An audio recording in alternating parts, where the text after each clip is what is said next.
Assalamualaikum warahmatullahi wabarakatuh. Pada kesempatan kali ini kita akan belajar mengenai cara meramalkan bentuk geometri molekul. Bentuk molekul menggambarkan kedudukan atom-atom dalam suatu molekul. Bentuk molekul suatu zat akan mempengaruhi sifat zat, misalnya kepolarannya. Bentuk molekul dapat diramalkan melalui teori domain elektron dan teori hibridisasi. Dalam video kali ini, kita akan membahas mengenai meramalkan bentuk molekul melalui teori domain elektron.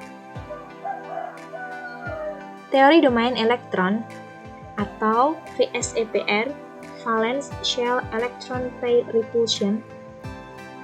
Teori ini menyatakan bentuk molekul dapat diramalkan berdasarkan tolakan antar pasangan elektron dalam kulit valensi atom pusat. Jadi, tolakan-tolakan ini mengakibatkan atom-atom yang terikat pada atom pusat mengarah sedemikian rupa membentuk molekul 3 dimensi yang teratur dengan sudut ikatan tertentu.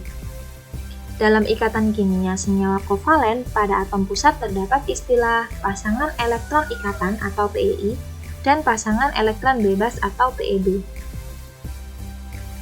Pada molekul NH3 kita perhatikan N di sini bertindak sebagai atom pusatnya. Jika kita lihat pada struktur Lewis-nya, yang ditunjukkan ini adalah PEI-nya atau pasangan elektron ikatan. Bisa dilihat bahwa elektron-elektronnya ini dipakai berikatan dengan atom lain alias atom hidrogen ya. Kemudian yang sebelah atas ini merupakan PEB atau pasangan elektron bebas.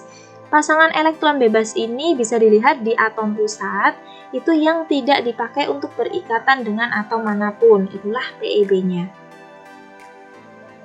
Menentukan domain elektron dan bentuk molekul. Untuk menentukan bentuk molekul melalui teori domain elektron, kita tuliskan dulu notasi VSEPR-nya. Notasi VSEPR-nya disimbolkan dengan AX E titik. Nah, nanti kita tentukan dulu X dan E-nya. A menunjukkan atom pusatnya, kemudian X adalah jumlah PEI atau pasangan elektron ikatan, dan E adalah jumlah PEB atau pasangan elektron bebas. Jumlah PEI merupakan jumlah atom yang terikat pada atom pusat. Sedangkan PEB dapat kita tentukan melalui PEB sama dengan elektron valensi atom pusat dikurangi PEI atau pasangan elektron ikatan dikalikan B dibagi 2. B itu merupakan kebutuhan elektron yang terikat pada X. Nah, elektron valensi itu sama dengan nomor golongannya. Misalnya golongan 2A berarti elektron valensinya 2, golongan 4A elektron valensinya 4, dan seterusnya. Coba kita lihat kebutuhan elektron untuk hidrogen. Hidrogen kan punya elektron valensi 1. Maka untuk mencapai kestabilan duplet, dia harus membutuhkan 1 lagi. Maka dari itu kebutuhan elektron hidrogen adalah 1. Kemudian ada oksigen dengan elektron valensi 6. Untuk mencapai kestabilan oktet atau 8 elektron valensi, maka membutuhkan 2 elektron lagi. Jadi kebutuhan elektronnya oksigen untuk berikatan adalah 2. Ini ringkasan kebutuhan elektron dari beberapa atom FCl, Bri1, S2, dan N3. Mari kita menentukan notasi VSEPR untuk senyawa NH3.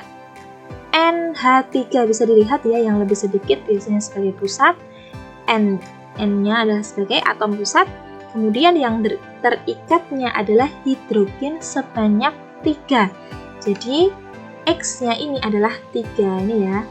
X itu kan jumlah pasangan elektron ikatan, tinggal dilihat berapa yang terikat, 3 ini. Kemudian PEB, kita tentukan pakai rumus ini tadi, elektron valensi atom pusat. Nah, atom pusatnya kan nitrogen. Nitrogen itu golongan 5A, maka elektron valensinya sama dengan 5. Ini saya tuliskan 5, dikurangi X. X itu adalah PEI-nya, tadi sudah kita tentukan, ini 3, dikalikan kebutuhan elektron untuk berikatan dari hidrogen, yang terikat hidrogen kebutuhan elektronnya 1, maka di sini 1. dibagi 2 sama dengan 1 PeB. Sehingga notasi VSE PR-nya dapat kita tuliskan sebagai AX3E1 ya, didapat dari ini tadi.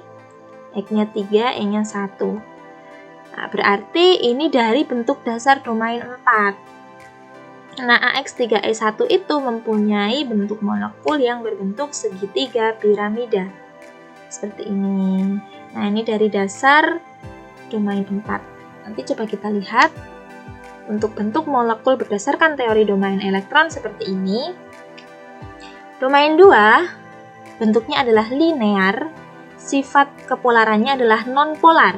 Jadi molekul-molekul yang mempunyai bentuk molekul simetris itu kepolarannya akan bersifat nonpolar, dikarenakan kalau simetris itu seimbang, tidak ada pengkutupan di salah satu sisi. Kemudian untuk domain 3 bentuk dasarnya adalah segitiga planar seperti ini. Ini juga nonpolar, karena kalau simetris itu seimbang. Terus AX2E1, nah ini kan juga dari dasar domain 3, 2 sama 1. Domain 3 E1, E1 hilang 1, berarti kayak domain 3 dihilangkan 1, tinggal bentuk V. Nanti seperti itu biar mudah. Untuk domain 4 bentuk dasarnya tetrahedral, AX3E1 berarti hilang 1, tetrahedral hilang 1, tinggal segitiga piramida. AX2E2 juga domain 4, hilang 2 ya, ini E2. Maka ini dihilangin 2, tinggal bentuk V. Begitu juga untuk AX5 seperti ini dan AX6 seperti ini. Jadi nanti tinggal dilihat domain totalnya itu berapa, kemudian E-nya berapa. Nah, di E itulah nanti yang kamu hilangkan. Kalau ada E1 berarti dari bentuk dasar dihilangkan 1 tangan. Jadi ini segi 4 piramida. Terus AX4 E2 dari dasar domain 6, E2 berarti hilang 2. Kita hilangkan atas dan bawah, maka bentuknya tinggal segi 4 planar. Ini adalah ringkasan bagaimana cara menentukan bentuk molekul menggunakan teori VSEPR. Yang pertama, tentukan notasi VSEPR-nya dengan menentukan jumlah PEI dan PeB-nya. Kemudian, tentukan jumlah domain elektron dengan menjumlahkan PEI dan PeB sehingga kamu bisa memudahkan untuk menggambar molekulnya nanti. Yang ketiga, tentukan molekul berdasarkan domainnya.